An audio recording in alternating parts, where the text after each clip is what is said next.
भाजपा नेता शंकर घोष बोले, राज्य सरकार की सारी स्कीम फेल। बोले, आमादेर पाड़ा आमादेर समाधान से नहीं निकलेगा कोई समाधान। আমি ব্যক্তিগতভাবে চাই প্রত্যেকটি বুথে রাজ্যের অভ্যন্তরে এই আওয়াজ উঠুক।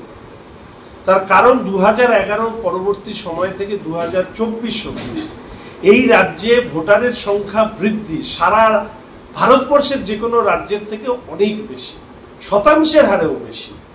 এই বৃদ্ধি কেন? এই বৃদ্ধি অনুপ্রবেশের কারণে, এই বৃদ্ধি রোহিঙ্গাদের কারণে। তৃণমূল কংগ্রেসের জনপ্রতিনিধিরা এদের ভোটার কার্ড বানিয়েছে, এদের বিভিন্ন ধরনের ভারতীয় পরিচয়পত্র বানিয়ে দিয়েছে, আর এরা প্রতিদানে এই রাজ্যে তৃণমূল কংগ্রেসকে ক্ষমতায় রাখতে সহযোগিতা করে। আর ভিন রাজ্যে গিয়ে তারা, যেহেতু এই রাজ্যে কাজ নেই, তারা পরিযায়ী শ্রমিক হয়ে তারা ভিন রাজ্যে যায়। ফলে পশ্চিমবঙ্গের মানুষ তো এটা চাইবেনি যে ভোটার তালিকায় পশ্চিমবঙ্গে বাইরে বিশেষত অনুপ্রবেশকারী রোহিঙ্গাদের উপস্থিতি থাকবে কেন। ফলে এসআইআর হবে।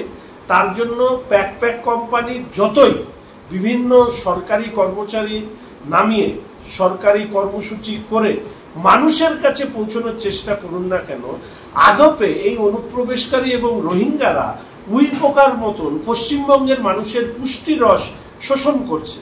এটা বন্ধ করতে হবে।